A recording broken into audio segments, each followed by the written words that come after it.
অফিসে যদি আপনি একদিনের জন্য রাঁধুনি হন তাহলে কি আপনার খুব বেশি খারাপ লাগবে? আমার তো মোটেই লাগবে না। তাই তো প্ল্যান করার সাথে সাথে আমি চলে গেলাম কিচেনে, যদিও কিচেনে খুব বেশি হাঁড়ি পাতিল নেই, যা আছে তাই দিয়ে কাজটা চালিয়ে নিতে হবে। সবার খুব বেশি ক্রেভিং হচ্ছিল খিচুড়ি, সেই সাথে চিংড়ি ভুনা এবং হাঁসের মাংস।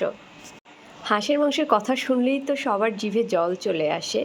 আর এই মাংসটা কিন্তু একবারে কেটে এবং পরিষ্কার করে নিয়ে আসা হয়েছে এবং অনেকেই হেল্প করেছে আমাকে এই কাটাকাটির কাজে। সবার অ্যাসিস্ট পেলে কিন্তু কাজ খুব সহজেই করা যায়। আমার এই হাঁস রান্নাটা অনেক মজা হয়েছে, একদম রেস্টুরেন্টের চেয়েও পারফেক্ট। সবাই খুব প্রশংসা করেছেন, স্পেশালি যারা গেস্ট ছিলেন তারা খুব মজা করে খেয়েছেন। এই যে দেখুন, আমাদের অফিসে ছোট্ট একটা ডেভেলপার এসেছে এবং আমরা সবাই মিলে বেশ কিছুক্ষণ আড্ডা দিলাম এবং জেভিয়ার সফটকে অবশ্যই ধন্যবাদ এত সুন্দর একটা আয়োজন করার জন্য।